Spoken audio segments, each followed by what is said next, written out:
दोस्तों डेजर्ट रोज एजुकेशन के online platform पर आपका स्वागत है। देखिए, पिछली क्लास में अपन राजस्थान में या राजस्थान के जनजातीय आंदोलन स्टार्ट कर लिए थे या शुरू कर लिए थे। पिछली क्लास में अपन बात किए थे कि भाई जो भील जनजाति, मीणा जनजाति और जो ग्रासिया जनजाति के द्वारा जो आंदोलन चलाया गया था, मुख्य रूप से भील और मीणाओं के आंदोलन पढ़ेंगे।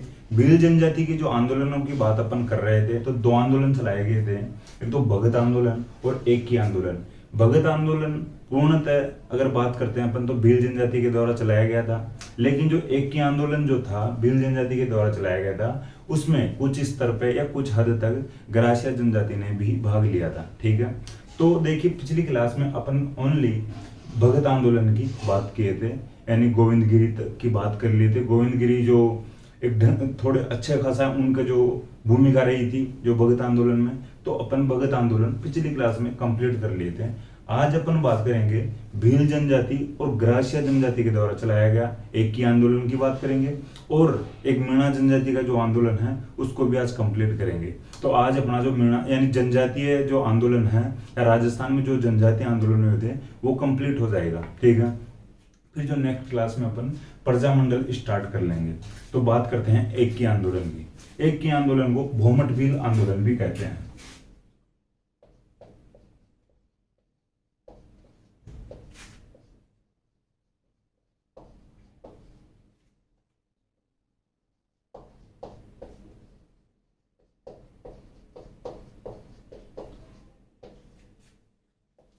देखिए, अब मैं बताता हूं किस प्रकार से इसका ऐसा नाम पड़ता है, एक की आंदोलन और भोमट भील आंदोलन। एक की तो भाई भीलों में एकता स्थापित करने के लिए जो भीलों को जो एक सूत्र में बांधा जा रहा था उस आधार पर इसका नाम पड़ता है एक की आंदोलन। ठीक है, एकता से आप ध्यान रखना, एक की आंदोलन पड़ा है, सीधी सी बात यह है। भोमट भील आंदोलन की भी मैं आपको बात बताऊं।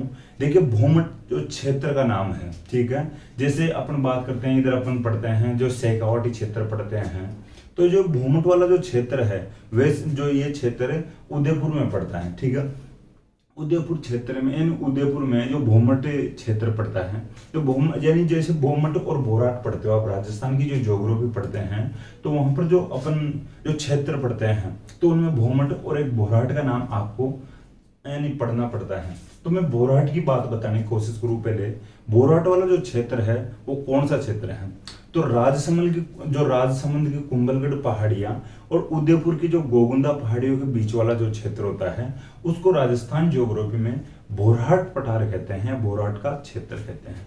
अब बात आती है भोमट की भी बात कर लेते हैं। अपने यहाँ पर भोमट की बात अपने लिए इंपॉर्टेंट है, राजस्थान ज्योग्राफी को अगर यहाँ पर देखा जाए तो साइड में कर दिया जाना चाहिए। ठीक है, देखिए जो उदयपुर और डूंगरपुर का जो क्षेत्र है, उदयपुर और डूंगरपुर का जो मध्य पहाड़ी क्षेत्र है, ठीक है, तो उस क्षेत्र को भोमट क्षेत्र कहते हैं। ठीक है, पठारी ये जो पहाड़ी क्षेत्र है, फिर मैं बताऊं, देखिए उदयपुर और डूंगरपुर का जो पठारी या पहाड़ी क्षेत्र है उसको भोमट क्षेत्र कहते हैं। ठीक है, तो इस क्षेत्र में जो आंदोलन चलाया जा रहा था मुख्य रूप से, तो इस वजह से इसको यानी भोमट भील आंदोलन भी कहा गया था। ठीक है, उदयपुर और डूंगरपुर के जो मध्य यानी दोनों के उदयपुर और डूंगरपुर के मध्य में जो पहाड़ी एवं पठारी क्षेत्र है उस क्षेत्र को भोमट कहा गया है, और इस क्षेत्र में जो चल रहा था या चलाए जाने वाले आंदोलन को भोमट भील आंदोलन कहा गया है। ठीक है, आपको नामकरण थोड़ा सा कंफ्यूजन में रहता है, भाई ये ऐसा नाम क्यों पड़ा होगा।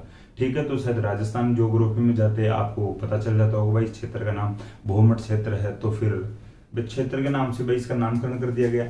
अब बात आती है आगे, जो इस आंदोलन में ग्रासिया जनजाति भी भाग लेती है। अपन पहले बात कर चुके थे पिछली क्लास में ही, आपको जो थोड़ी बेसिक इन्फॉर्मेशन थी वो मैं बता दिया था। तो इसमें जो ग्रासिया जनजाति भी भाग लेती है।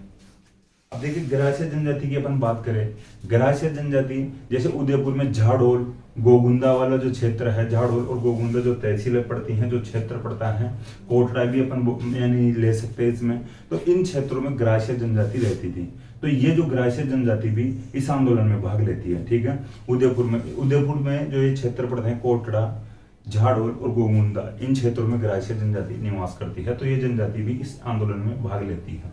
अब आगे बात आती है भील और जो ग्रासिया जनजाति, आप लिख सकते हो जो वाक्य सेंटेंस जो आपकी इच्छा हो, भील और ग्रासिया जनजाति द्वारा यह आंदोलन चलाया जाता है।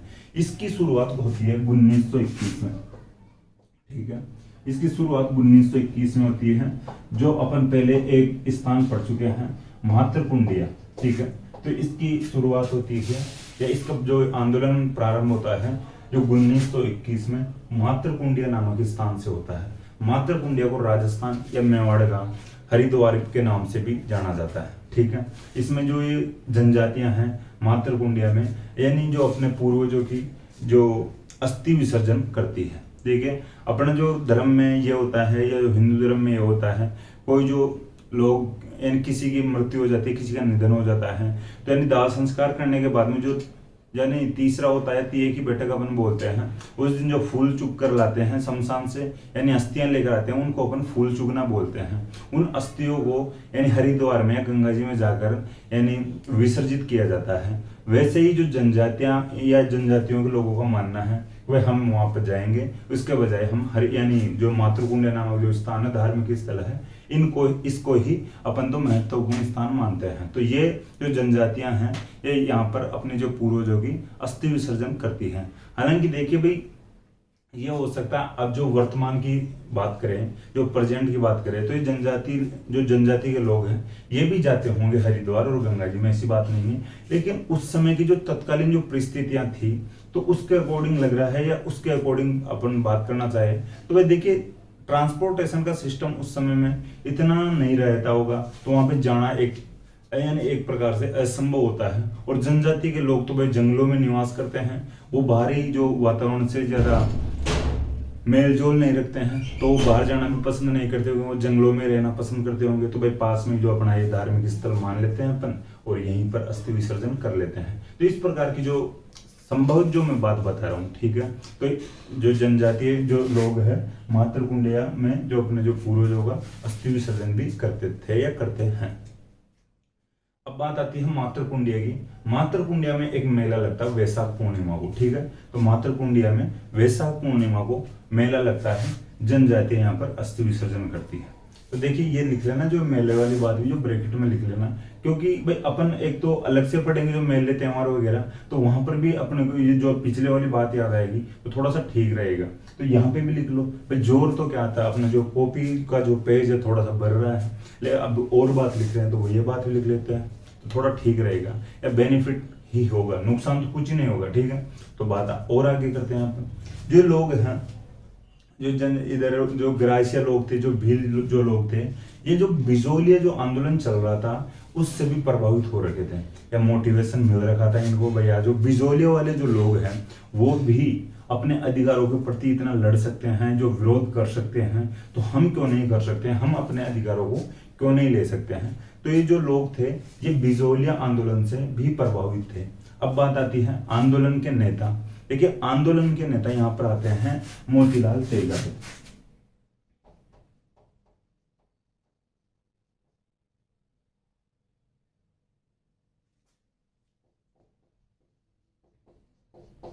ठीक है, जिस प्रकार से अपन बात कर रहे थे पिछली क्लास में गोविंदगिरी की, वैसे ही अब आज अपने मोतीलाल तेजाब चलेंगे जो इस एक ही आंदोलन में, ठीक है। मीणा आंदोलन की बात आगे करेंगे अपन, तो इस एक ही आंदोलन में लगभग अपने मोतीलाल जी चलेंगे या छाए हुए रहेंगे। तो बात याद रखना, मोतीलाल तेजाब इस आंदोलन के प्रमुख नेता थे। अब मोतीलाल तेजाब की भी बात कर लेते हैं, जैसे पिछली क्लास में अपन गोविंदगिरी की बात किए थे। तो मोतीलाल तेजाब के जो जन्म की बात करते हैं तो कोल्यारी गांव में इनका जन्म हुआ था, उदयपुर में, ठीक है। देखिए थोड़ा सा ध्यान रख लेना, ये मोतीलाल तेजाब और गोविंदगिरी आपको कंफ्यूजन में डाल सकते हैं। तो यानी गोविंदगिरी है उधर भगत आंदोलन से जुड़े हुए हैं, और जो मोतीलाल तेजाब है इधर एकी या भूमट भील आंदोलन से जुड़े हुए हैं। तो कोल्यारी गांव उदयपुर में इनका जन्म होता है, एक ओसवाल परिवार में।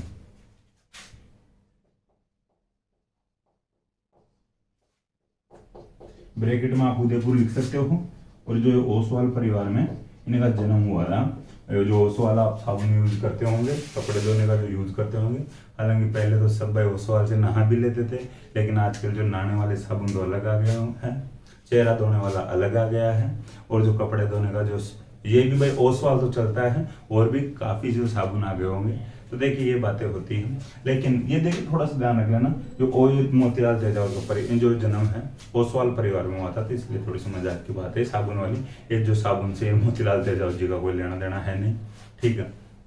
अब बात आती है और आगे, जो मोतीलाल जो तेजावत थे ये झाड़ोल ठिकाने में नौकरी करते थे, ठीक है। झाड़ोल ठिकाने में जो नौकरी करते थे, लेकिन इनका जो मन लगा नहीं यहाँ पे, जो झाड़ोल ठिकाने में नौकरी करने में मन लगा नहीं, तो ये नौकरी छोड़ देते हैं। और नौकरी छोड़कर फिर क्या करेंगे, नौकरी छोड़कर जो करते हैं, जो प्लान बनाते हैं कि अपन तो जनता की सेवा करेंगे, जो गरीब लोग किसान लोग हैं इनकी जो हेल्प करेंगे, सहायता करेंगे, ठीक है। इनके साथ आंदोलन वगैरह करेंगे, इनके अधिकारों के लिए लड़ेंगे।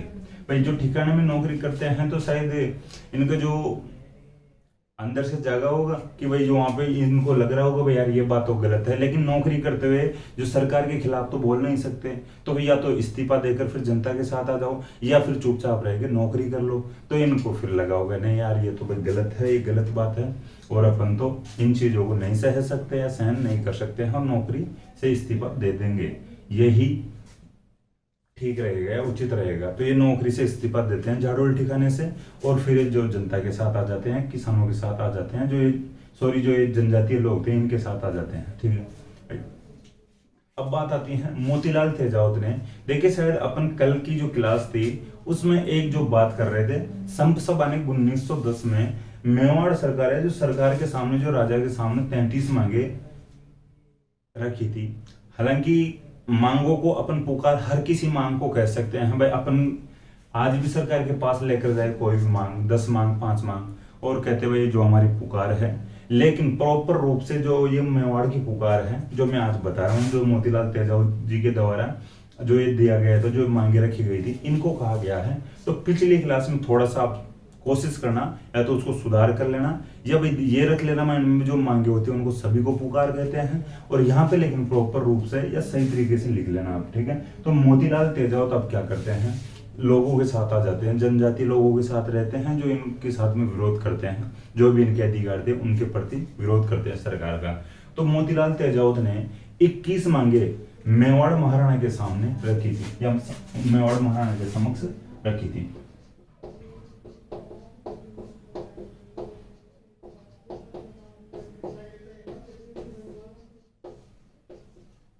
इसको जो आप एक सेंटेंस के रूप में लिख लेना, जो वाक्य के रूप में लिख लेना, लाइन टू लाइन लिख लेना, एक लाइन में लिख लेना कि मोतीलाल तेजावत ने 21 मांगे मेवाड़ के महाराणा के समक्ष रखी थी, या मेवाड़ महाराणा के सामने रखी थी, और इनको मेवाड़ की पुकार कहा गया था। वापस बताऊंगा, पिछली क्लास में 1910 में अपन बात की थी, संप सभा ने यानी सरकार के सामने 33 मांगे रखी थी, तो वहां पे मैं थोड़ा सा इस प्रकार से बोल रहा था, तो आप शब्दों पे मत जाना। यानी सभी जो मांगों को पुकार कहते हैं। अपन आज भी जैसे यही होगा, अपन अपने पापा जी के पास भी बोल रहे हैं, पापा जी को बोलेंगे कि भाई ठीक है पापा जी, स्कूल में इस प्रकार की जो गतिविधि होगी, जो कार्यक्रम होगा, इसके लिए पैसे चाहिए, तो वो भी पुकार हो सकती है। भाई अपन पुकार रहे हैं पापा जी जो पैसे चाहिए, पेमेंट चाहिए, ठीक है, जो इस प्रकार की जो फीस भरनी है, तो पुकार हर जो मांग हो सकती है। लेकिन यहाँ पर जो अपने को लिखा गया है, या फिर जो क्वेश्चन जो आएगा एग्जाम्स की दृष्टि से बात करते हैं अपन, तो मेवाड़ की पुकार किन मांगों को कहा गया था, किन के द्वारा रखी गई मांगों को कहा गया था, तो फिर आप उधर संप सभा को मत कर लेना। इधर जो मोतीलाल तेजावत जी के द्वारा जो 21 मांगे रखी गई थी मेवाड़ महाराणा के सामने, तो इनको मेवाड़ की पुकार कहा गया था। देखिए आपको सही में समझा दिया हूँ। अब अगर आप अब भी नहीं समझ पाते हो या उन्हीं को याद रखते हो, तो फिर आपकी गलती हो सकती है, छोटी मोटी जो बात, ठीक है। अब बात आती है, ये जो किसान जो ये जनजातीय लोग थे, ग्राह्य और भील, अभी आंदोलन कर रहे थे, इनके साथ अब कौन कौन आता है उनकी भी अपन बात कर लेते हैं। क्योंकि भाई देखिए जो आंदोलन करते हैं उनके साथ दूसरे जो स्थानों पर जो आंदोलन चल रहे हैं वो लोग भी आ जाते हैं। भाई थोड़ा सा बढ़ावा मिलेगा, इन लोगों को मोटिवेशन मिलेगा। तो यानी जो इनके साथ जो उदयपुर क्षेत्र में इस समय जो ये खालसा क्षेत्र में जो ये आंदोलन चल रहे थे, तो ये जाट किसानों के, तो वो भी इनका साथ देते हैं, ठीक है। उदयपुर के जो खालसा क्षेत्र में वो जाट किसानों का जो आंदोलन चल रहा था, जाट किसानों के जो मुख्य नेता थे गोकुल जी जाट, तो गोकुल जी जाट ने भी इनका साथ दिया था,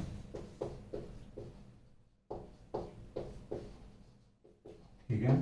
गोकुल जी जाट इस समय जो यानी उदयपुर के जो यानी खालसा क्षेत्र में जो आंदोलन चल रहा था जाटों का, तो उनके जो प्रमुख नेता थे गोकुल जी जाट ने भी इनका साथ दिया था, यानी जो एक के आंदोलन वालों का साथ दिया था, भूमट भील आंदोलन वालों का साथ दिया था। तो और वैसे अपन उदयपुर वाले जो खालसा क्षेत्र की बात कर चुके हैं पहले। इसके बाद में अपन बात करें जो ये मेवाड़ की जो महाराणा के सामने 21 मांगें रखी गई थी, जिनको मेवाड़ की पुकार कहा गया है, इन जो मांगों पर जो मेवाड़ का महाराणा यानी जो विचार विमर्श करता, अमल करता है, ठीक है, तो अब भाई अब कभी इनमें से कम की जानी चाहिए कि नहीं की जानी चाहिए, तो मेवाड़ महाराणा को लगा ठीक है यार, इन मांगों को अपन भाई मान लेते हैं, कुछ जो मांगे हैं बिल्कुल इनकी जायज है, इस प्रकार से इनके ऊपर अत्याचार नहीं किया जाना चाहिए, वरना ये लोग और उग्र होंगे और अपने ही खिलाफ यानी आंदोलन करेंगे, विद्रोह करेंगे, और अपनी जो बात है जो खराब होगी, जो साइड वाली जो और रियासतें हैं उनमें। तो मेवाड़ महाराणा ने इन जो 21 मांगों में से 18 मांगों को मान ली थी, ठीक है।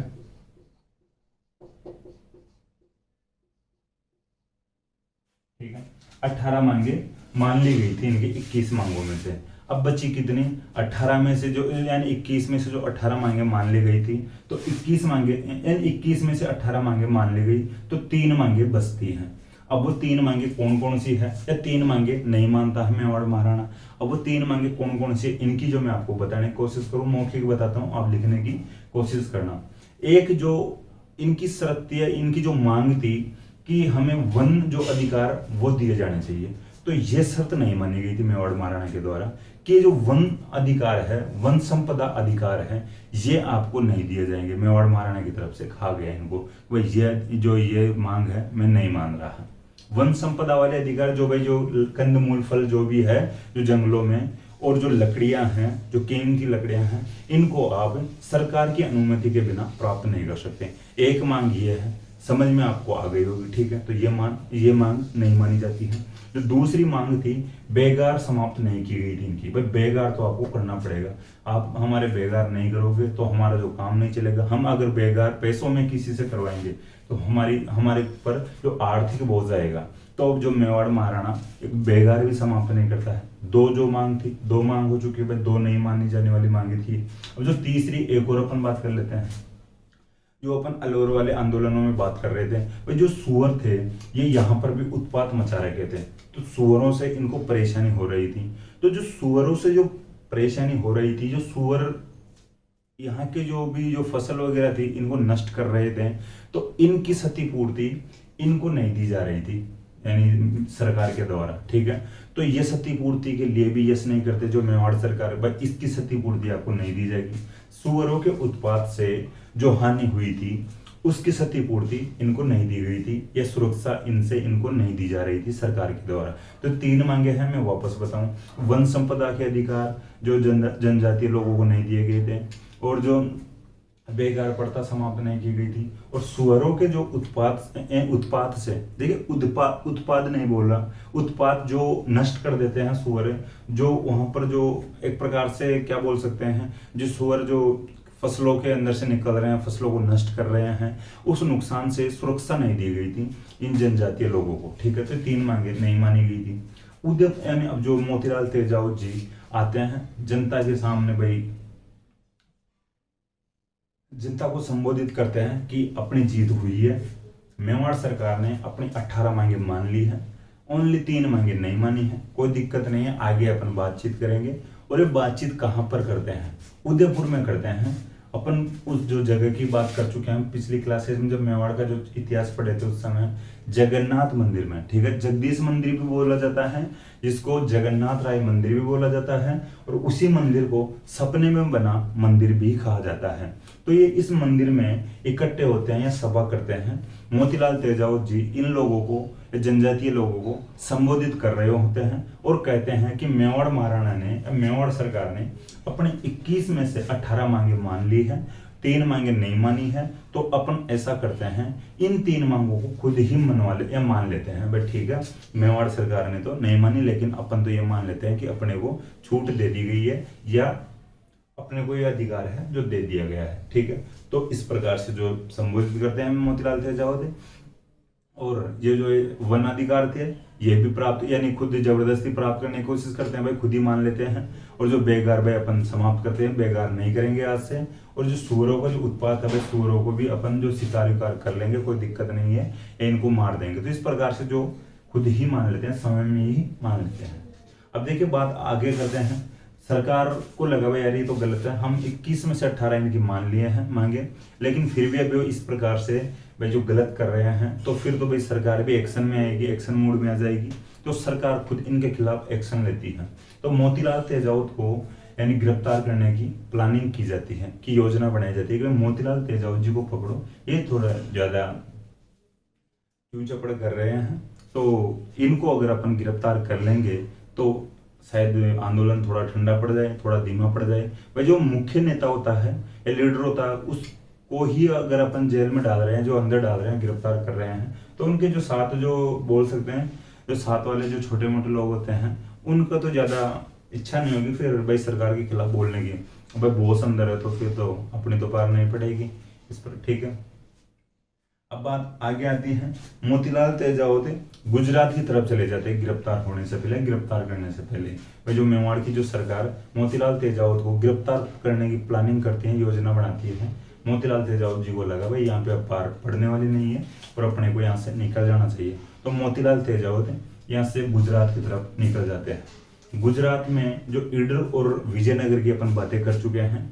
देखिए विजयनगर थोड़ा सा ध्यान रखना, साउथ में पड़ता, साउथ इंडिया में भी विजयनगर है, ठीक है, तो वो अलग है, ये गुजरात वाला अलग है। तो ईडर और जो विजयनगर वाले जो क्षेत्र है, जो रियासतें हैं गुजरात में, इस साइड चले जाते हैं। अब देखिए आगे और अपन बात करें विजय मोतीलाल तेजावत की, एक बार में इनके जो ये जन्म वाला जो बात है मैं वापस आपको बताने की कोशिश करूँ, इन मोतीलाल तेजावत जी के बारे में वापस जन्म से संबंधित जो बातें हैं वो मैं बताऊं, ठीक है। तो मोतीलाल तेजावत का जो जन्म कोलियारी गांव उदयपुर में हुआ था, जो ओसवाल परिवार में हुआ था। और जो मोतीलाल तेजावत झाड़ोल ठिकाने में नौकरी कर रहे थे, ठीक है। ये थोड़ा सा ध्यान रख लेना। और इन्होंने 21 मांगे रखी थी, जिनको मेवाड़ की पुकार कहा गया था। अब होता है एक हत्याकांड, नीमड़ा हत्याकांड। नीमड़ा जो यानी गुजरात में जगह पड़ती है, देखिए मैं यहाँ पे लिखता हूँ,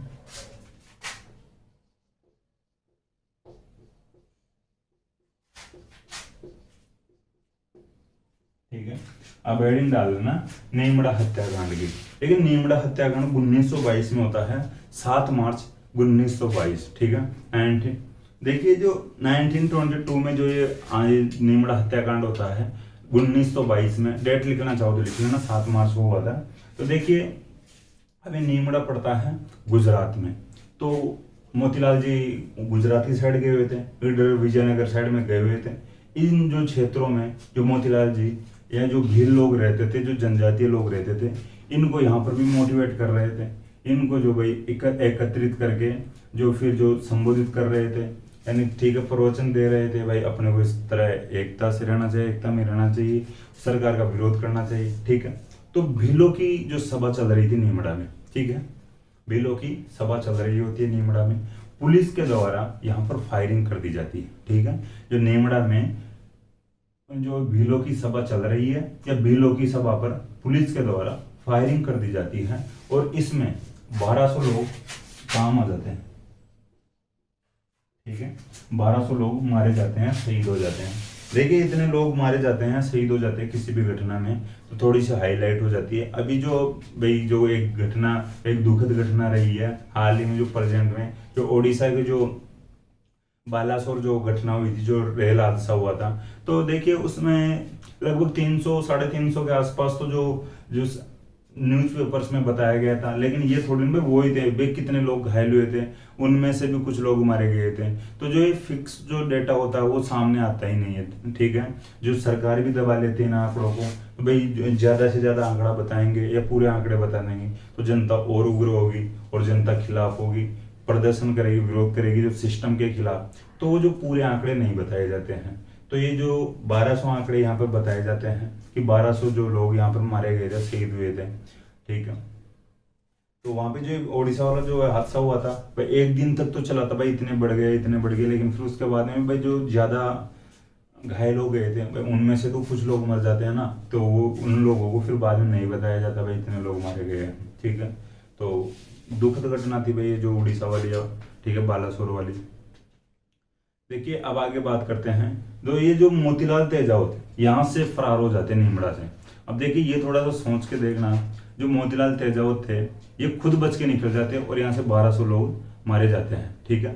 तो जो 1200 लोग मारे जाते हैं, तो देखिए जो जो इनका मुख्य नेता है वो किस प्रकार से निकल के जा रहा है, किस प्रकार से निकल रहा है, कि जो और जनता ही मरती है जो इन आंदोलनों में अगर मरती है, तो जो मुख्य नेता तो किसी न किसी प्रकार से जो निकल जाते हैं, ठीक है। तो बात आती है आगे, जो फरारी के दौरान जो मोतीलाल तेजावत है भाई जो अब सिरोही की तरफ आ जाते हैं, ठीक है। देखिए गुजरात की तरफ बात कर रहे हैं, गुजरात चले जाते हैं विजयनगर ईडर में। इधर जो 7 मार्च 1922 को निमड़ा कांड हो जाता है, 1200 लोग मारे जाते हैं। इनमें से निकलते हैं मोतीलाल तेजावत जी और सिरोही की तरफ आते हैं। सिरोही में भीलों को फिर वही जो सभा कर रहे होते हैं भीलों को, यानी राजनीतिक जागृति लाते हैं भीलों में, सिरोही वाले भीलों में। तो आप थोड़ा सा ये भी ध्यान रखना कि मोतीलाल तेजावत जो मेवाड़ वाले क्षेत्र से जो सिरोही की तरफ आते हैं और यानी गुजरात की तरफ जाते हैं, गुजरात से वापस सिरोही आते हैं और सिरोही में भी आंदोलन करते हैं। तो सिरोही में भी एक्टिव रहते हैं मोतीलाल तेजावत। तो ये बात आपको समझ में आ गई होगी। देखिए इसके बाद में सिरोही वाले जो लोग हैं मोतीलाल तेजावत जी से प्रभावित होते हैं और इनको मेवाड़ का गांधी कहते हैं। भाई ये तो मेवाड़ का गांधी है, ठीक है। भाई गांधी जी से तुलना करते हैं, भाई जिस प्रकार से गांधी जी काम कर रहे हैं उसी प्रकार से ये कर रहा है मोतीलाल तेजावत, तो इनको मेवाड़ का गांधी कहते हैं, ठीक है। अब जो बात और आगे अपन करें, तो इस समय में जो ये मोतीलाल तेजावत जो सिरोही में एक्टिव थे, तो इस समय में जो सिरोही के एक दीवान हुआ करते थे रमाकांत मालवीय।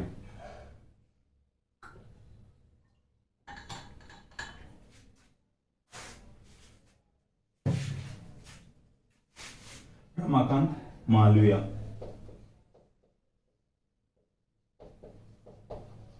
देखिए रमाकांत मालवीय जो दीवान थे सिरोही के, तो इनको लग रहा होगा यार मोतीलाल तेजावत जी यहाँ पे नेतागिरी कर रहे हैं, कहीं ये हिट नहीं हो जाए। और जो दीवान को गलत लगा, भाई ये होता है कोई बंदा उठ रहा है थोड़ा सा, यानी डेवलप कर रहा है अपने आप में, या जनता के बीच में जो फेमस हो रहा है या प्रसिद्ध हो रहा है, तो कुछ दूसरे जो टांग खींचने वाले लोग भी आ जाते हैं, वो फिर बुराई करते हैं, यार ये तो इसी फालतू में नेतागिरी कर रहा है, इसकी पार नहीं पड़ेगी, इस प्रकार की उल्टी उल्टी बातें करने वाले भी आ जाते हैं।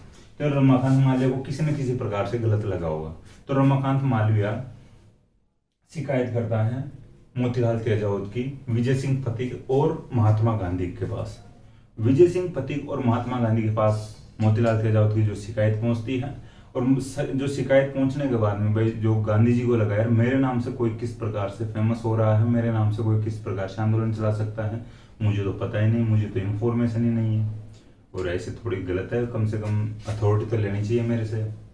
जो कोई भी आज कोई संस्था है, जैसे कोचिंग इंस्टीट्यूट होते हैं, तो और भी कोई बड़ी संस्था हो तो उनके नाम से कोई दूसरा कोचिंग वगैरह थोड़ी ना खोल सकता है, अनुमति तो लेनी पड़ती है भाई आपके नाम। जो आजकल जो फ्रेंचाइजी जो चल रही है, आप सोशल मीडिया पे देखते रहते हो, जो चाय वगैरह जो भी है, चाय बेचने वाले हैं जो फ्रेंचाइजी के नाम से यानी चाय वाय बेच लेते हैं, दुकान खोल लेते हैं, तो ये होता है अनुमति तो लेनी पड़ती है, अथॉरिटी तो लेनी पड़ती है भाई, उसकी जो चाय की दुकान के नाम से ही थोड़ी ना अपन बिना अनुमति के चाय की दुकान खोल सकते हैं, और भी कोई जो संस्थान हो, कोई जो बड़ा कोई बिजनेस हो, ठीक है। तो इसी प्रकार से भाई जो गांधी जी को भी लगा भाई ऐसे तो गलत है। तो गांधी जी का उस समय जो अखबार आता था, जो न्यूज़पेपर आता था यंग इंडिया, तो यंग इंडिया में गांधी जी ने एक लेख लिखा।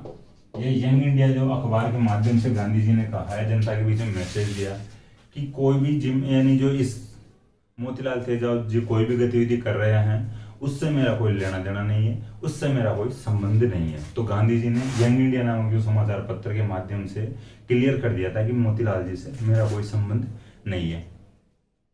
अब जो बात आगे आती है, विजय सिंह पथिक और रामचंद्र वैद्य नाम के जो बंदे थे, विजय सिंह पथिक को आप जानते हो, विजय सिंह पथिक और रामचंद्र वैद्य और जो हरि ब्रह्मचारी की अपन बात कर चुके हैं कहीं ना कहीं पिछली क्लास में, तो आप थोड़ा कमेंट बॉक्स में करे थे कहीं कहाँ पर अपन बात किए थे हरि ब्रह्मचारी की। तो विजय सिंह पथिक रामचंद्र वैद्य और हरि ब्रह्मचारी के साथ मोतीलाल तेजावत से बातचीत करने के लिए जाते हैं। तो विजय सिंह पथिक जाते हैं रामचंद्र वैद्य और हरि ब्रह्मचारी के साथ यहाँ पे मोतीलाल तेजाब जी से बात करने के लिए आते हैं। भगवानगढ़ नामक कोई स्थान पड़ता है, तो भगवानगढ़ नामक स्थान में भगवानगढ़ नामक स्थान पर जो बातचीत होती है, लेकिन इनकी बात नहीं बन पाती है। इन दोनों तीनों आपस में सही तरीके से राजी नहीं हो पाते हैं, ठीक है, ये साथ में नहीं आ पाते हैं। अब हत्याकांड होते हैं, कुछ घटनाएं होती है। सियावा हत्याकांड।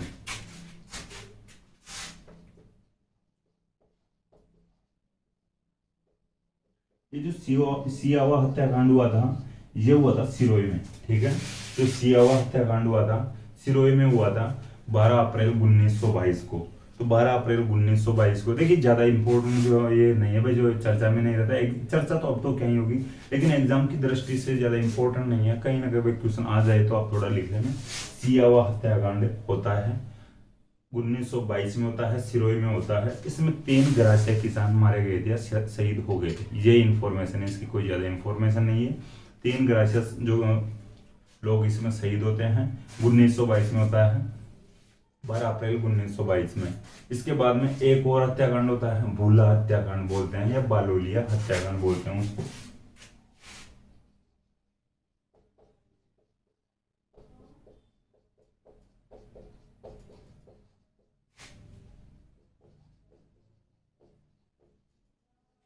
ठीक है, भूला हत्याकांड या बालोलिया हत्याकांड, तो ये होता है भूला हत्याकांड या बालोलिया हत्याकांड। ये देखिए इसकी डेट भी 1922 तो जो सन है, लेकिन ये मई में होता है और इसकी डेट 5 या 6 मई अपने सामने आती है। ये तो भाई 2 दिन कोई सभा चल रही होगी, तो यहाँ पे जो यानी जो फायरिंग वायरिंग कर दी होंगे या लड़ाई लड़ाई हुई होगी, झड़प हुई होगी। तो ये 5-6 मई 1922 की बात है, भूला या बालोलिया हत्याकांड होता है।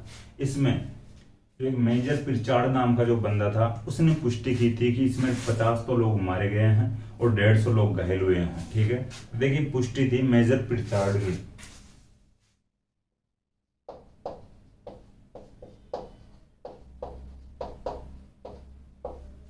मेजर पिरचार्ड ने पुष्टि की थी इस जोगढ़ हत्याकांड के बारे में कि 50 लोग तो मारे गए हैं और 150 लोग लगभग घायल हुए हैं। तो अब बात आती है राजस्थान सेवा संघ थोड़ा बहुत इंटरफेयर करता है। राजस्थान सेवा संघ जो हस्तक्षेप करता है, उस राजस्थान सेवा संघ के नजर में आता है मामला। और जो राजस्थान सेवा संघ ने रामनारायण चौधरी और सत्य भक्त को यहाँ पर जांच के लिए भेजा था। वही जो दोनों घटना कांड हुए थे, हत्याकांड हुए थे, सियावा और भूला या बालोलिया हत्याकांड।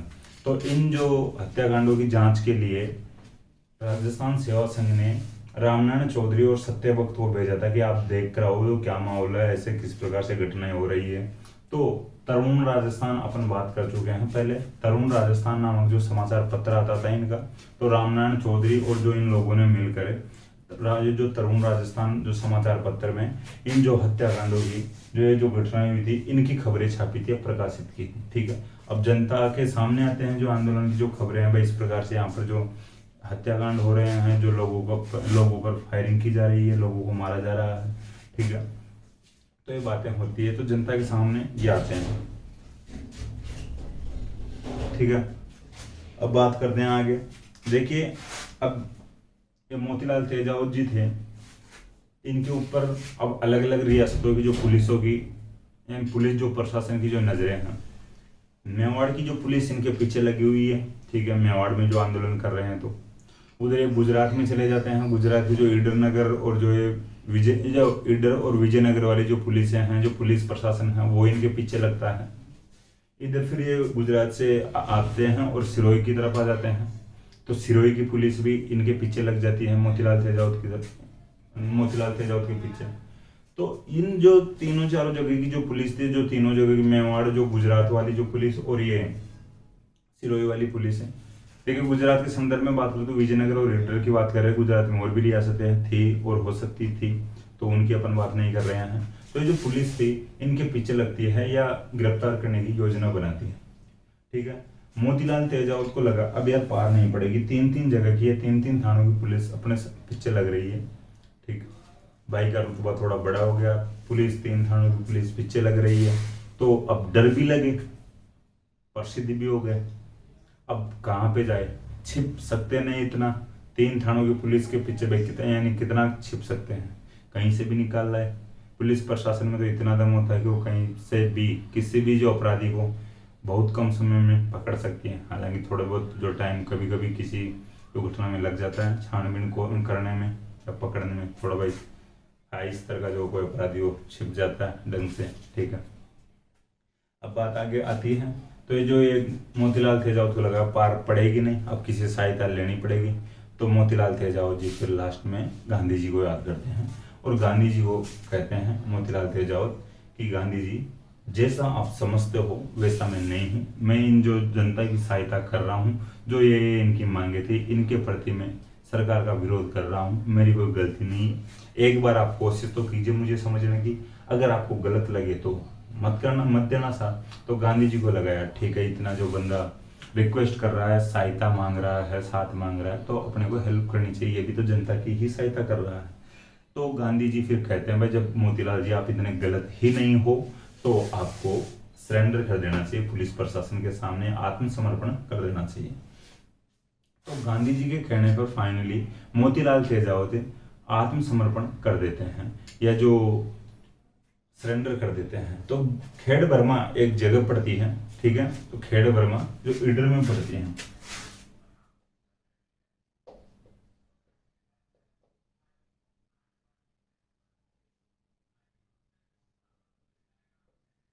ठीक है, जो खेड़ वर्मा नामक जो स्थान है ईडर में पड़ता है, यहाँ पर पुलिस प्रशासन ने पुलिस के सामने आत्मसमर्पण कर देता है या कर देते हैं मोतीलाल तेजावत, या जो यहाँ पर सरेंडर कर देते हैं। देखिए अब ये जो ईडर वाले, ठीक है, जो ईडर पुलिस जो है इनको गिरफ्तार करती है और भाई जो जिस क्षेत्र में आते हैं मोतीलाल तेजावत जिस क्षेत्र से आते हैं उस क्षेत्र की पुलिस को सौंप देते हैं। तो ये जो ईडर वाली जो पुलिस है इनको मेवाड़ पुलिस को सौंप देती है और मेवाड़ जो पुलिस है इनको जेल में डाल देती है पकड़ कर, ठीक है। अब देखिए मणिलाल कोठारी की बात करते हैं, 1936 में 1936 की बात है। मणिलाल कोठारी, तो मणिलाल कोठारी गांधी जी के पीए हुआ करते थे उस समय, ठीक है। तो मणिलाल कोठारी ने यानी इंटरफेयर किया इस मामले में कि भाई यार तेजावत जी को छोड़ा जाना चाहिए। और जो वहां का जो महिंद्रा सभा बोला जाता है, महिंद्रा सभा,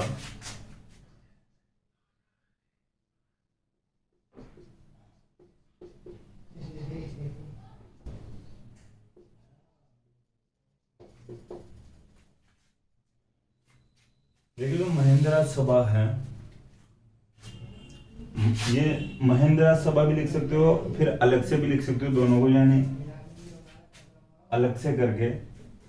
देखिए महा इंदिरा सभा भी लिख सकते हो या महिंद्रा सभा भी लिख सकते हो। तो ये जो महिंद्रा सभा है ये मेवाड़ का सुप्रीम कोर्ट हुआ करता था उस समय, ठीक है, मेवाड़ का सुप्रीम कोर्ट हुआ करता था। महाराणा सज्जन सिंह के द्वारा 1880 में इसकी स्थापना की गई थी। महाराणा सज्जन सिंह के द्वारा 1880 में महिंद्रा सभा की स्थापना की गई थी, जिसे मेवाड़ का सुप्रीम कोर्ट बोला जाता था या सुप्रीम कोर्ट माना जाता था, ठीक है। 1880 में महाराणा सज्जन सिंह के द्वारा मेवाड़ में महिंद्रा सभा की स्थापना की गई थी। तो मणिलाल कोठारी 1936 में 1936 में इंटरफेयर करते हैं मोतीलाल तेजावत जी के मामले में, ठीक है। और इनको जो भाई इनको छोड़ा जाना चाहिए या रिहा किया जाना चाहिए। तो मेवाड़ के जो सुप्रीम कोर्ट ने मोतीलाल तेजावत जी को कहा या यानी एक प्रकार से साइन करवाए डॉक्यूमेंट्स में, भाई आज के बाद अगर आप आंदोलन नहीं करोगे, किसी भी प्रकार का जो आंदोलन नहीं करोगे, तब तो आपको रिहा कर देंगे। तो फिर मोतीलाल तेजावत जी कहते हैं मैं ठीक है, धूल सा तांदड़े, हम तो नहीं करेंगे, हम तो हमारा जो बचा हुआ जीवन है अच्छे से गुजार लेंगे, आंदोलन वगैरह कुछ नहीं करेंगे, कम से कम आप छोड़ तो रिहा तो करो एक बार। तो फिर 1936 में मणिलाल कोठारी के हस्तक्षेप से महिंद्रा सभा ने मोतीलाल तेजावत जी को आगे से आंदोलन नहीं करने की शर्त पर रिहा कर दिया था, ठीक है।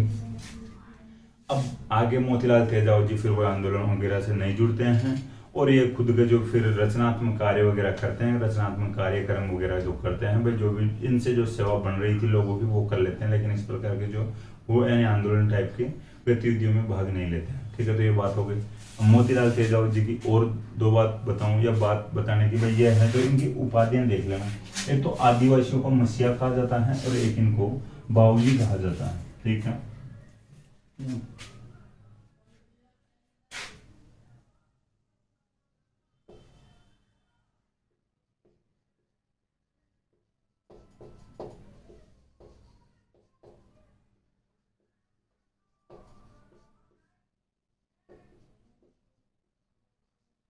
ये थोड़ा सा ध्यान रखना ना भाई, ये जो उपाधियां हैं कि बाबूजी किसको कहा जाता है निम्नलिखित में से, या आदिवासियों का मसीहा निम्नलिखित में से किसको कहा जाता है, या वो क्वेश्चन डायरेक्ट आ जाएगी मोतीलाल तेजावत की 2 उपाधियां बताएंगी, या निम्नलिखित में से मोतीलाल तेजावत की उपाधि कौन सी है।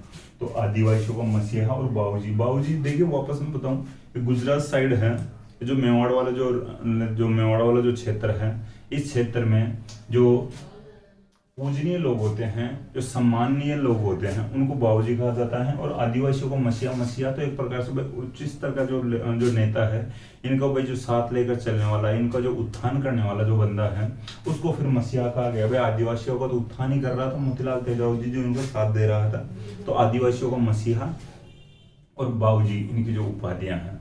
तो जो मोतीलाल तेजावत जी की अपन बात कर रहे थे, इनका जो जन्म है कोयलियारी गांव उदयपुर में हुआ था, ओसवाल परिवार में हुआ था, और झाड़ोल ठिकाने में नौकरी करते थे। झाड़ोल ठिकाने की नौकरी छोड़कर जनता की सेवा के लिए आ गए थे, और इनको इनकी जो 2 उपाधियां थी, आदिवासियों का मसीहा और बाबूजी के नाम से भी जाना जाता था। ठीक है, तो मोतीलाल तेजावत जी हैं, इनके बारे में अपन कंप्लीट बात कर चुके हैं। महेंद्र राज सभा के बारे में आपको बता दिया। महेंद्र राज सभा मेवाड़ का सुप्रीम कोर्ट हुआ करती थी, और जो 1880 में मेवाड़ के जो महाराणा सज्जन सिंह ने महेंद्र राज सभा की स्थापना की थी। ठीक है, तो इसके बारे में और आगे अपन बात तो अब क्या ही करेंगे, अपने भाई सामने कोई बात है नहीं, अपन लगभग कंप्लीट फैक्ट्स जो थे उनकी बात कर लिए हैं। तो आगे अब जो व्यक्तित्व की अगर बात करेंगे कभी, अभी नेक्स्ट टाइम में कोई अगली क्लासेस में, तो मोतीलाल तेजावत की बात कर लेंगे। हालांकि देखिए, अपन व्यक्तित्व की बात अलग से अपने को नहीं करनी चाहिए, ये कुछ लोग बचे हैं एग्जाम की दृष्टि से, उनकी अपन अलग से बात कर लेंगे।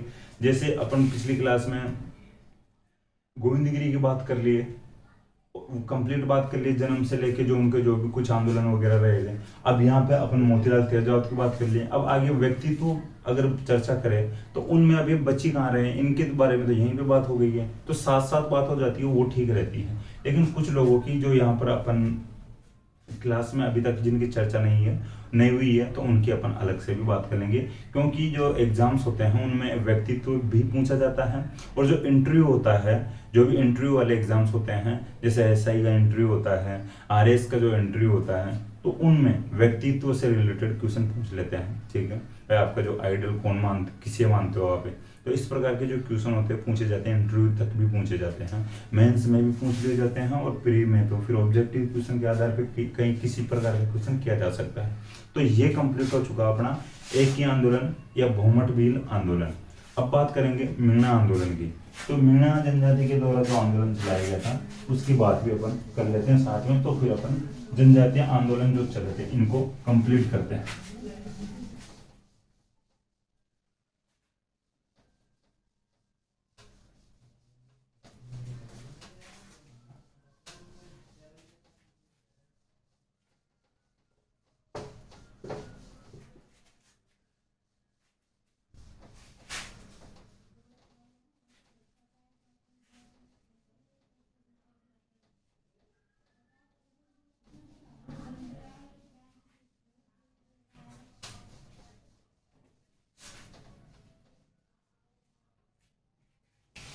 अब बात आती है मीणा जनजाति के आंदोलन की।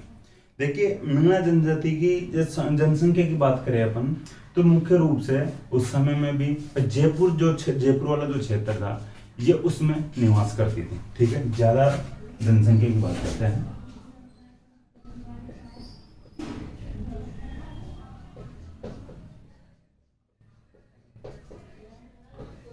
मीणा जनजाति का आंदोलन या मीणा आंदोलन आप लिख सकते हो।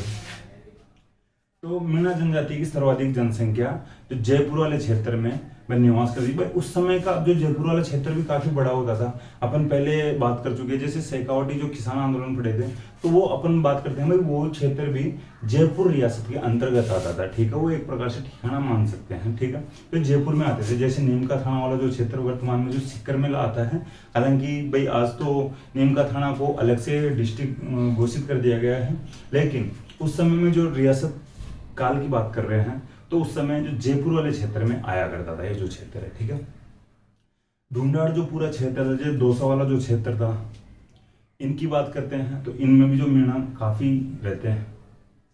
अलवर में भी मीणा रहते हैं। ठीक है। तो टोंक वाला जो क्षेत्र है, जो मालपुरा वाला जो क्षेत्र है, इस साइड में भी मीणा काफी रहते हैं।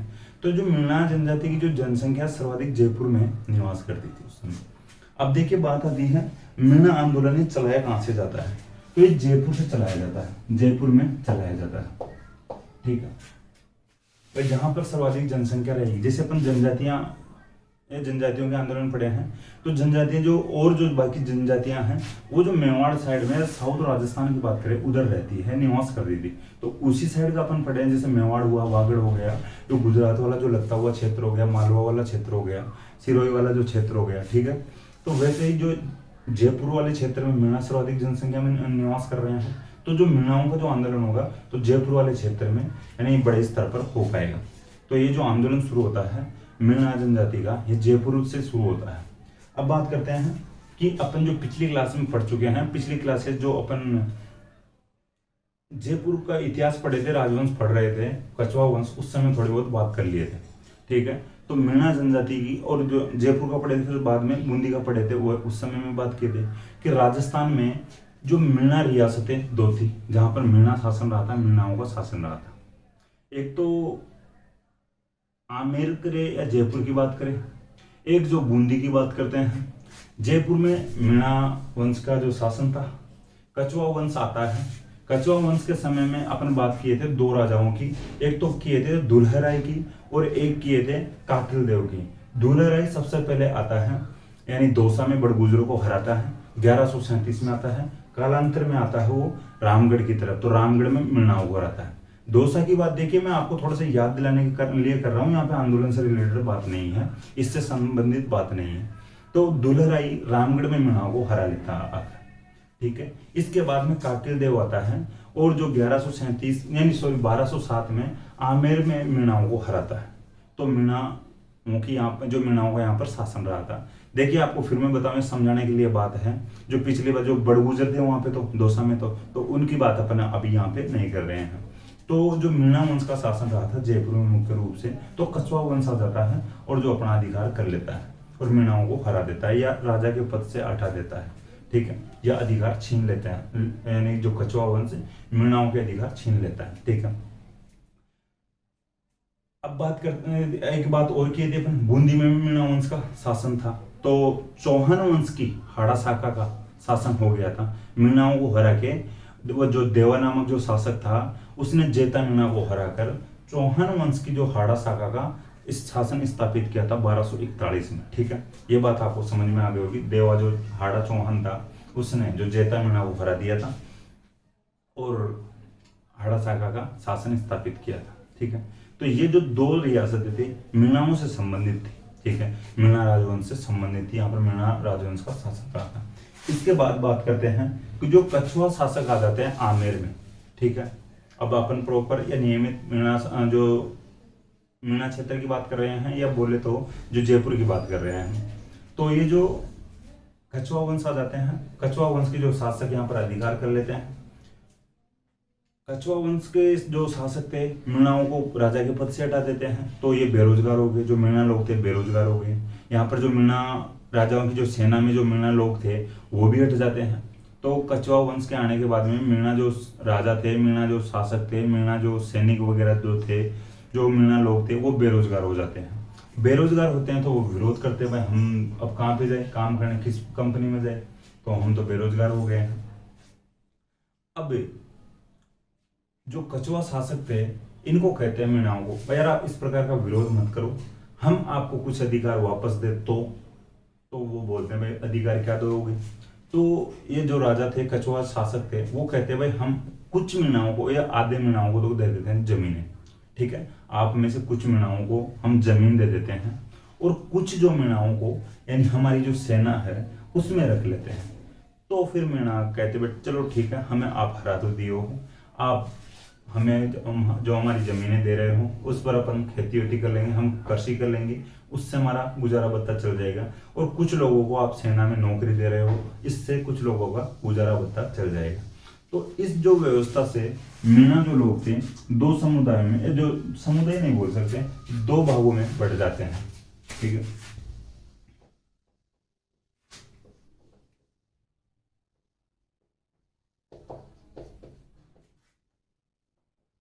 जमींदार मीणा और चौकीदार मीणा।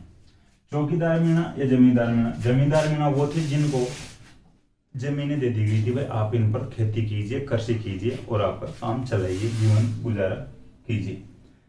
चौकीदार मीणा वो हो गए थे जो सेना में रख लिए गए थे, चौकीदारी के रूप में रख लिए गए थे, आप हमारे चौकीदार हो, जो भाई कछुआ शासक अपनी चौकीदारी के लिए रख लेता है, और जो भाई गांव में भाई सेना के रूप में यानी तैनात कर देते हैं आपके ऊपर, भाई जो चौकीदारी की जो जिम्मेदारी है, आप इस गांव में चौकीदार रहोगे, इस गांव की चौकीदारी करोगे, आवश्यकता पड़ने पर हमारी सेना में भी रहोगे। ठीक है, ये बात आपको समझ में आ गई होगी भाई किस प्रकार से मीणा दो भागों में बढ़ जाते हैं, चौकीदार और जमींदार किस प्रकार से होते हैं।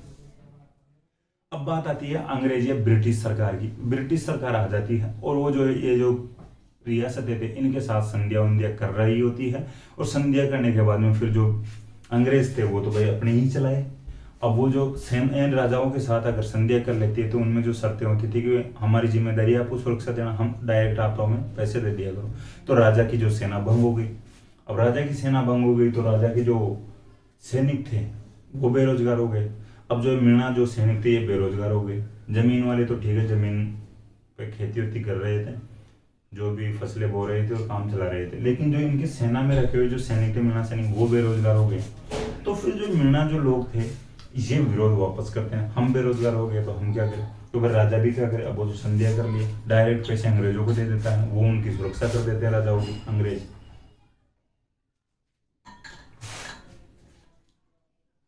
अब चौकीदार मीणा बेरोजगार हो जाते हैं। अब देखिए चौकीदार मीणा भाई करे तो क्या करे, कुछ तो चाहिए ना, खुद की जो आर्थिक स्थिति को रनिंग में लाने के लिए, जो खुद के घर की जो आर्थिक स्थिति को ठीक करने के लिए, आर्थिक स्थिति तो छोड़ो कम से कम खाने पीने का सामान तो लाए कहाँ से।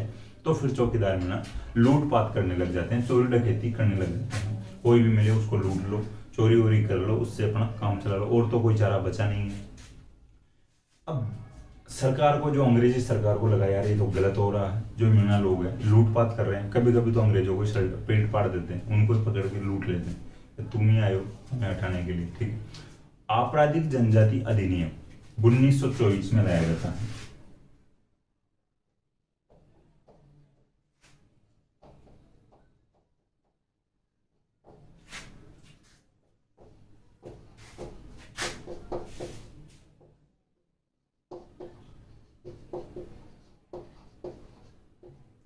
ठीक है, 1924 में अंग्रेजी सरकार के द्वारा आपराधिक जनजातीय अधिनियम पारित किया जाता है या लाया जाता है।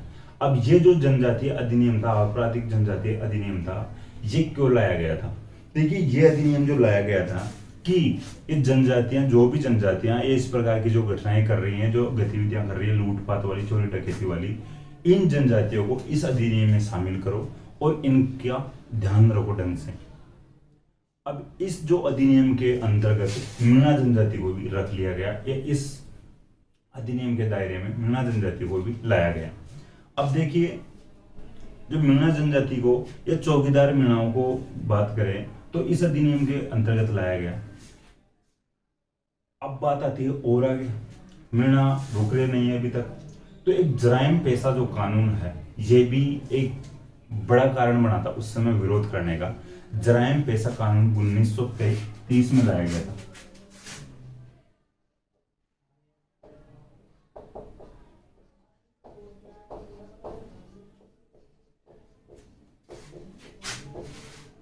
जराइम पेशा एक्ट या जराइम पेशा जो कानून है, ये जो लाया गया, जो कानून बनाया गया था। देखिए जो कानून बनाया गया था, जराइम पेशा जो कानून बनाया गया था 1930 में, इस जो कानून के तहत जो अनाउंसमेंट किया गया था कि जो भी मीणा महिला पुरुष है, कोई भी मीणा महिला और पुरुष हो, सबको जो अपना जो थाना लगता है उस थाने में डेली या रोजाना या प्रतिदिन सुबह आकर उपस्थिति दर्ज करवानी होगी या हाजिरी लगवानी होगी कि हम यहीं पर हैं। ठीक है, अब देखिए इस जो कानून में थोड़ा सी इतनी छूट दी गई थी कि 6 माह से अधिक का जो मीणा महिला पुरुष होगा वो उपस्थिति दर्ज करवाएगा। 6 माह से जो छोटे बच्चे हैं उनको छूट दी गई थी। भाई 6 माह से जो छोटे बच्चे वो तो कहाँ पे जो चोरी डकैती करने जा सकते हैं, आपको भी लगता होगा क्या भाई चोरी कर सकते हैं, तो ऐसा कुछ ही नहीं है। ठीक है, उनकी तो दूध पीने की जो उम्र है। तो बात आती है इस जराइम पेशा जो कानून था, ये एक प्रकार से ये आंदोलनों का जो मुख्य कारण बन गया था। तो इसमें मैं डेली, अब देखिए, एक तो थाने में रोज जाओ, सब उनको ये उपस्थिति दर्ज करा क्या हो या विश्वास दिला क्या हो कि हम यहीं पे कहीं पे लूटपाट नहीं करने गए हैं।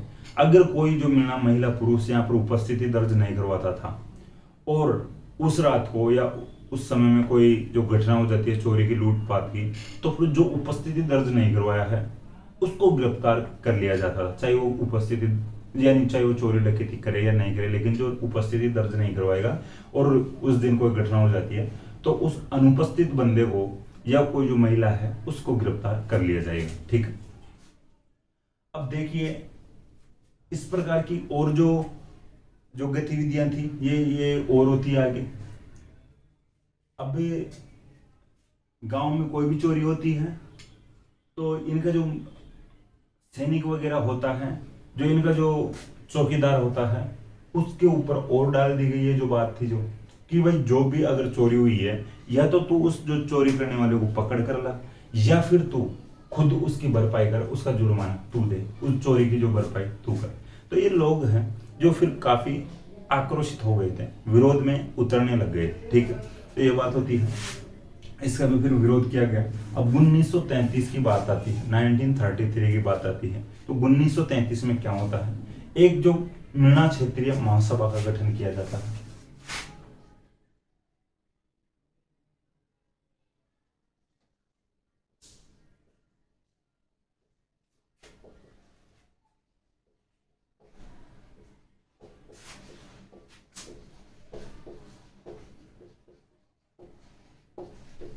ठीक है, 1933 में मीणा क्षेत्रीय महासभा का गठन किया जाता है।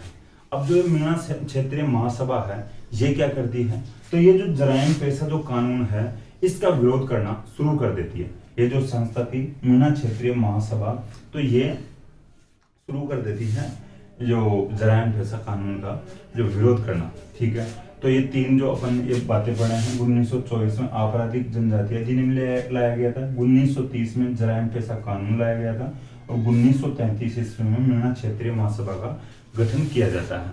अब जो देखिए जराइम पेशा जो कानून था इसका हकीकत में ये विरोध करने लायक भी था भाई। ठीक है, ये जो इस प्रकार से जो महिला पुरुषों को ये जो हाजिरी वाजिरी लगाना, ये देखिए असंभावित होता है, इम्पॉसिबल होता है। लोग इस प्रकार से काम धंधा करे या यहाँ पे थाने में चक्कर लगाते हैं डोले। ठीक है, तो आगे बात आते हैं, एक सम्मेलन होता है नीम का थाना सम्मेलन, तो 1944 में होता है। नीम का थाना सिक्किर में पड़ता है।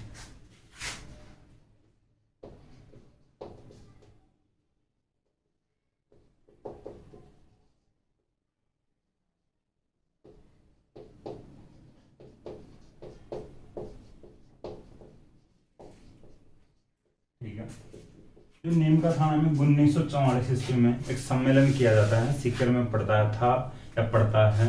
अभी देख जिला अभी बनाया भाई, घोषित कर दिया गया तो बन जाएगा। ठीक है, अब बात आती है 1944 के इस सम्मेलन की। ये एक संत थे, जैन मुनि थे, जैन मुनि जो जैन संत थे मगन सागर।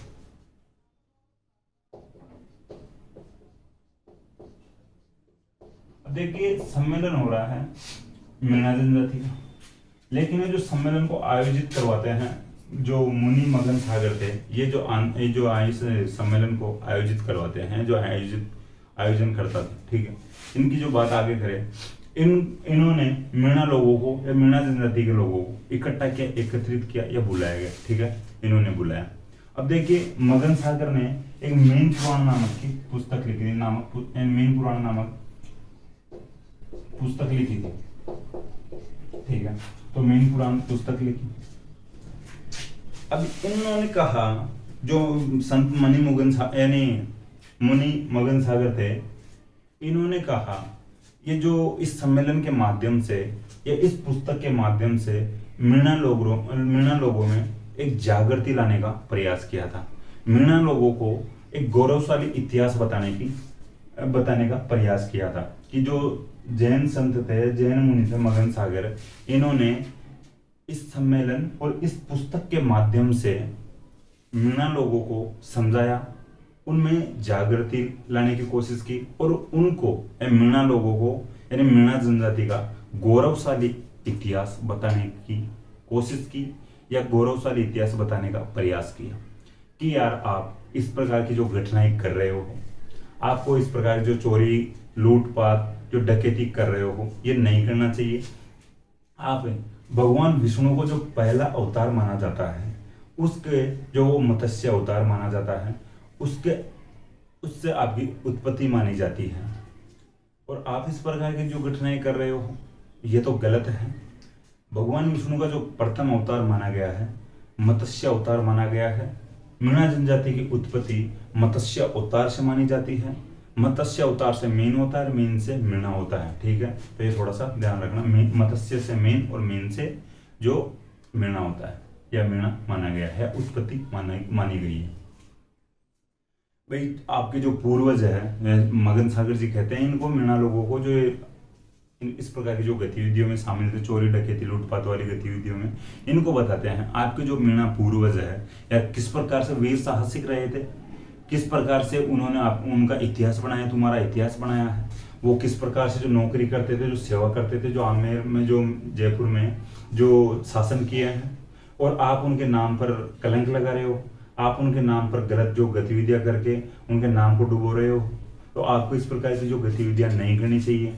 तो इस प्रकार से जो मगन सागर जी थे मीणाओं में जागृति लाने का प्रयास करते हैं, और जो मीणा लोग थे वो कहते हैं ठीक है यार, जो संत जी है वो काफी अच्छी बातें कह रहे हैं और आज के बाद अपन इस प्रकार की जो गतिविधियां नहीं करेंगे।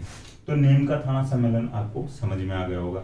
नीम का थाना सम्मेलन 1944 में होता है सीकर में या नीम का थाना में, और जो जैन मुनि संत थे मगन सागर जी थे, इस जो सम्मेलन के आयोजन करता रहते हैं। इन्होंने मीणाओं को इकट्ठा किया, एकत्रित किया और उन एक पुस्तक लिखी मीन पुराण पुस्तक, और इस सम्मेलन के माध्यम से मीणाओं में जागृति लाने का प्रयास किया और उनका गौरवशाली इतिहास बताने का प्रयास किया। मीणा जनजाति या जो मीणाओं की जो उत्पत्ति मानी जाती है भगवान विष्णु के प्रथम अवतार मत्स्य अवतार से मानी जाती है। मत्स्य से मीन और मीन से मीणा की उत्पत्ति हुई मानी जाती है। ठीक है, और जो मीणाओं के जो पूर्वज रहे हैं वो जयपुर पर राज किए हैं। ठीक, तो ये बात हो चुकी है, सम्मेलन की बात हो चुकी है। इसके बाद में अपन बात करते हैं, इस सम्मेलन में एक समिति का गठन किया गया था 1944 में। जो ये सम्मेलन चल रहा था, इस नीम का थाना का जो सम्मेलन चल रहा था, इसमें एक जो जयपुर मीणा सुधार समिति की स्थापना की गई थी।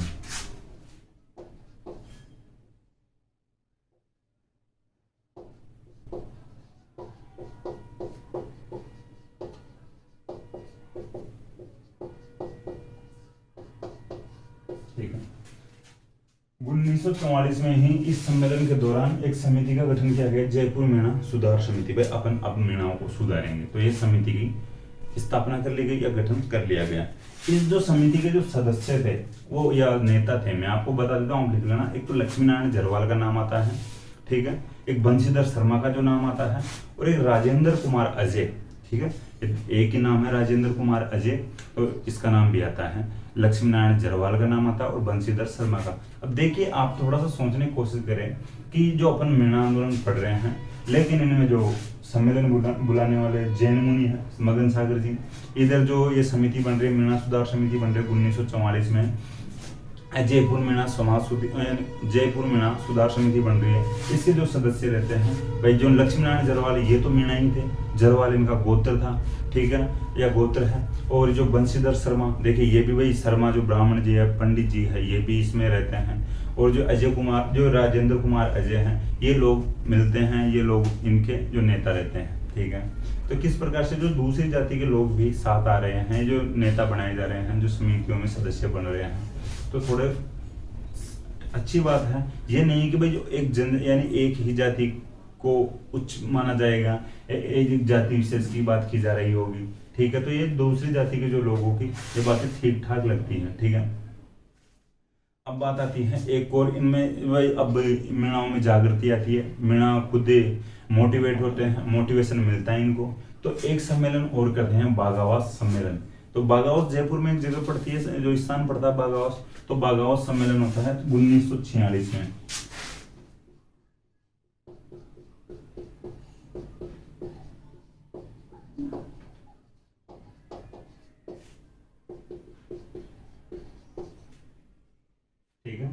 बगावत सम्मेलन होता है 1946 में। देखिए बगावत सम्मेलन में जो मीणा लोग इकट्ठे होते हैं, इसमें लगभग मीणा काफी जो संख्या में जो इकट्ठे हुए थे। ऐसा कहा जाता है कि इस सम्मेलन के दौरान 26,000 मीणाओं ने अपने जो पदों से इस्तीफा दे दिया था कि हम आपकी नौकरी नहीं करेंगे। ठीक है, तो 1946 में जो मीणा लोगों ने, यानी ये मीणा जो नौकर थे, इन्होंने अपने पदों से इस्तीफा दे दिया था। ठीक है, जो भी लोग जो नौकरी वोकरी कर रहे थे, नौकरी में थे, तो इन जो सेना में थे, तो इन्होंने इस्तीफा दे दिया, भाई हम आपकी चौकीदारी नहीं करेंगे, हम आपकी नौकरी नहीं करेंगे, तुम जानो और तुम्हारा काम जाने, हम तो कुछ भी और कर लेंगे और हम हमारे स्तर पर कुछ भी हमारा जो विकास कर लेंगे, जो काम धंधा कर लेंगे, कोई दूसरी कंपनी में चले जाएंगे, फैक्ट्री में चले जाएंगे। ठीक है, अभी भाई जागृत हो चुके थे, जागृति आ चुकी थी। ठीक है, विकास थोड़ा थोड़ा शुरू हो गया था मीणाओं का। अब बात आती है, तो इस सम्मेलन में, बगावत सम्मेलन में 26,000 मीणाओं ने अपने जो पदों से, अपनी नौकरी से इस्तीफा दे दिया था और इसे मुक्ति दिवस के रूप में मनाया गया था कि हमने तो आपसे मुक्ति पा ली है और या आप हमें मुक्ति दो। तो मुक्ति दिवस के रूप में मनाया गया था 19 यानी 28 अक्टूबर की बात है। जो बगावत सम्मेलन होता है 28 अक्टूबर 1946 को होता है। ठीक है, तो बगावत सम्मेलन की बात हो चुकी है। अब बात आती है, अब धीरे धीरे भाई इनको लगा है, जो प्रशासन को लगा यार अब पार नहीं पड़ेगी, अब ये लोग धीरे धीरे सुधर गए हैं। तो फिर जो हीरालाल शास्त्री और टीकाराम पालीवाल के जो प्रयासों से या इनकी मध्यस्थता से, या इन जो ये मीडिएटर बनते हैं हीरालाल शास्त्री और टीकाराम पालीवाल, तो इनकी मध्यस्थता से जो जराइम पेशा कानून था ये 1952 में समाप्त कर दिया जाता है। ठीक है, ये 1952 में समाप्त कर दिया जाता है। आप लिख लेना।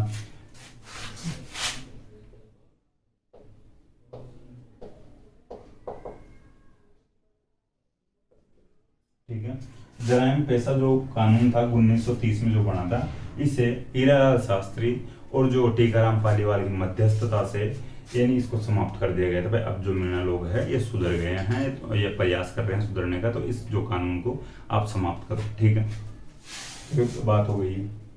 इसमें भाई जो लोग मीणा जो हाजिरी लगाना होता था, उपस्थिति दर्ज करवाना होता था, जो इम्पोर्टेंट होता है 1930 में कि भाई जो भी लोग होंगे मीणा महिला पुरुष 6 माह से ज्यादा उम्र के, तो वो जो थाने में जो खुद के जो थाने में जो थाना लगता है इसमें उपस्थिति दर्ज कराओ, डेली के डेली या रोजाना। ठीक है, तो ये समाप्त कर दिया गया था 1952 में।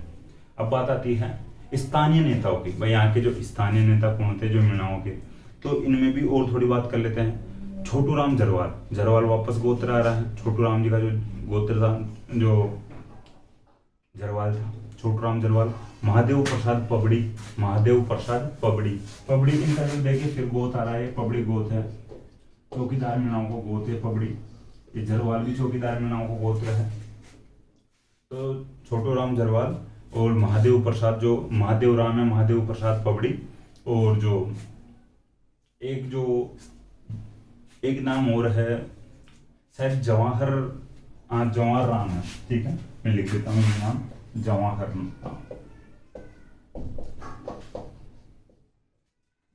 मल या जवाहर राम है। देखिए थोड़ा सा ध्यान रख लेना, मुझे जहां तक लग रहा है जवाहर राम इनका जो नाम है। देखिए सरनेम थोड़ा सा देख लिया करो, राम कर सरनेम का नाम ही है, लेकिन जवाहर आपके सामने आ जाएगा या जो भी ऑप्शन में होगा, अगर दिया हुआ होगा या इनसे रिलेटेड जो भी कोई क्वेश्चन बनेगा तो। लेकिन जो इम्पोर्टेंट जो नाम है छोटू राम जरवाल और जो महादेव राम पबड़ी है, जवाहर राम भी लिख सकते हो, या आप जो मेंस वाले जो क्वेश्चन आते हैं 2 नंबर या 5 नंबर में, वहां पर लिखने की आवश्यकता पड़ती है। लेकिन ऐसे इस नाम पे आधार ये जो इम्पोर्टेंट नाम हो, ये इम्पोर्टेंट जो नेता होते हैं, इम्पोर्टेंट जो नाम होता है उनके आधार पर क्वेश्चन बनते हैं। ठीक है, तो जवाहर राम भी आप ध्यान रख लेना थोड़ा। अब बात आती है कि एक ठक्कर बापा की। ठीक है, ठक्कर बापा, थोड़ा सा इनका भी मैं बात बता देता हूँ आपको। ठक्कर बापा आदिवासियों के बड़े नेता हुए हैं ठक्कर बापा।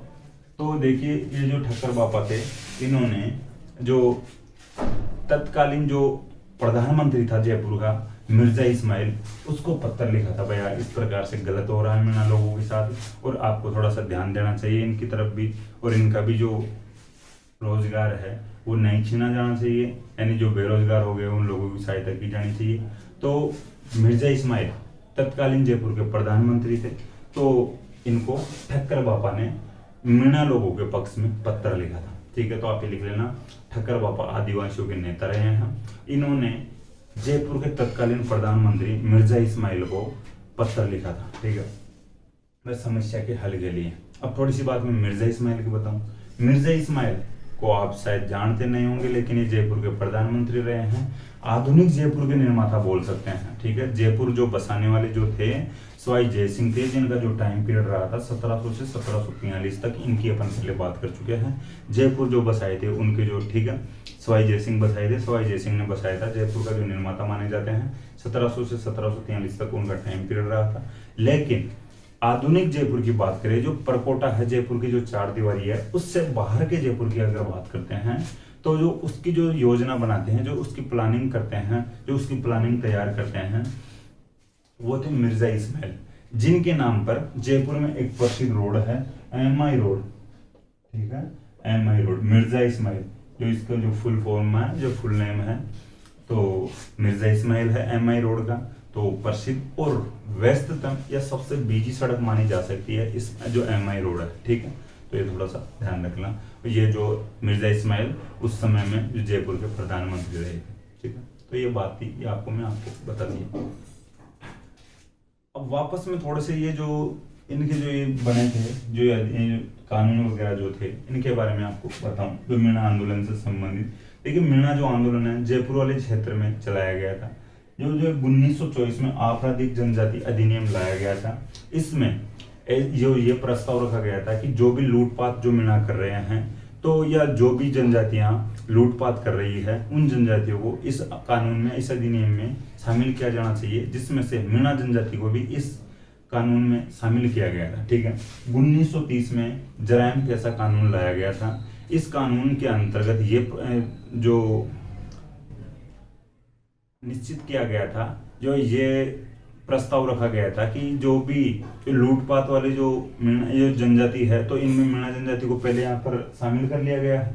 तो जो भी मीणा महिला पुरुष है, उनको इस जो पड़ोस वाला जो थाना है, जो थाना लगता है उनके क्षेत्र के, उस थाने में रोजाना हाजिरी लगवानी होगी, ये कि हम यहीं पर उपस्थित हैं, हमारे गांव में, हमारे घर में ही। ठीक है, हीरालाल शास्त्री और टीकाराम पालीवाल के प्रयासों से जो ये जराइम पेशा कानून 1952 में समाप्त हो जाता है। 1933 में मीणा क्षेत्रीय महासभा का गठन किया गया। ठीक है, तो ये बातें हैं, ये कंप्लीट हो चुके हैं। आज अपने जो जनजातीय आंदोलन है वो कंप्लीट हो चुके हैं, ये थोड़ा सा ध्यान रखना।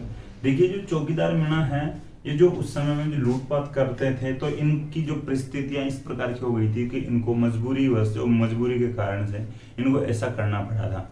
जो ये सिक्कर वाले जो नीम का थाना के जो मीणा है, नीम का थाना वाला जो क्षेत्र वाले जो मीणा है, इनमें जो थोड़ा ज्यादा देखा गया था भाई, इस साइड जो चोरी डकैती लूटपाट ज्यादा हुआ करती थी। हालांकि आज के संदर्भ में देखा जाए तो नीम का थाना के जो मीणा लोग हैं वो काफी डेवलप हो चुके हैं, वो काफी बड़े बड़े स्तरों पर पहुंच चुके हैं, काफी बड़ी बड़ी जो पोस्ट पे पहुंच चुके हैं। आज गवर्नमेंट की जो बड़ी जॉब्स हैं, जैसे सिविल सर्विसेज है, इनमें जो नीम का थाना वाले मीणा है वो बहुत आगे हैं। ठीक है, तो उस क्षेत्र में पहले चोरी डकैती भी खूब हुआ करती थी। और एक बात मैं और बताने की कोशिश करूँ, जो जनजातियों में, देखिए जनजातियां जो काफी है, उनमें से अगर राजस्थान में जो जनजातियां अगर अपन देखते हैं, तो उन जनजातियों में से भी सबसे जो विकसित या सबसे ज्यादा जिनका विकास हुआ, जिस जनजाति का विकास हुआ है, वो है मीणा जनजाति। देखिए, मीणा जनजाति की बात करें तो और जनजातियों से काफी आगे पहुंच चुकी है। मीणा जनजाति में जनजातियों वाले गुण अब नहीं रहे हैं। हालांकि जो यानी अपवाद हर कहीं पे मिल सकते हैं, एक आध घर एक आध परिवार मिल सकता है, लेकिन मीणा जनजाति के लोगों को काफी विकास हो चुका है, ये विकसित हो चुके हैं, काफी पढ़ चुके हैं, पढ़ लिख कर यानी अच्छी जॉब्स में, अच्छी जो पोस्ट पे आज नियुक्त हैं। और भी जो पढ़ लिख कर जो काफी खुद का जो बिजनेस करने वाले भी है, खुद का जो काम धंधा करने वाले भी हैं। तो सीधी सी बात अगर कहना चाहिए अपन, तो मीणा जनजाति में अब वो जो जनजातियों वाले गुण नहीं बचे हैं। ठीक है, जो प्रवृत्तियां नहीं बची हैं, तो जनजातियों में सबसे ज्यादा विकास हुआ है मीणा जनजाति का हुआ है। ठीक है, तो अब नेक्स्ट क्लास में अपन जो अब स्वतंत्र संग्राम के दौरान जो उससे यानी जो हो रहा होता है, जो प्रजा मंडल बनते हैं, कि अब जो प्रजा की या जनता की मांग हो रही है कि हमें जो उत्तरदायी सरकार की जो आवश्यकता है या उत्तरदायी सरकार की स्थापना की जानी चाहिए, उत्तरदायी सरकार यहाँ पर बनाई जानी चाहिए, जनता को भी अधिकार दिए जाने चाहिए। तो इस प्रकार की अब मांगे उठने लग गई थी और अब प्रजामंडल बनने लग गए थे। तो नेक्स्ट क्लास में अपन प्रजामंडल पढ़ेंगे या प्रजामंडल स्टार्ट कर लेंगे। तो नेक्स्ट क्लास में मिलते हैं। Thank you.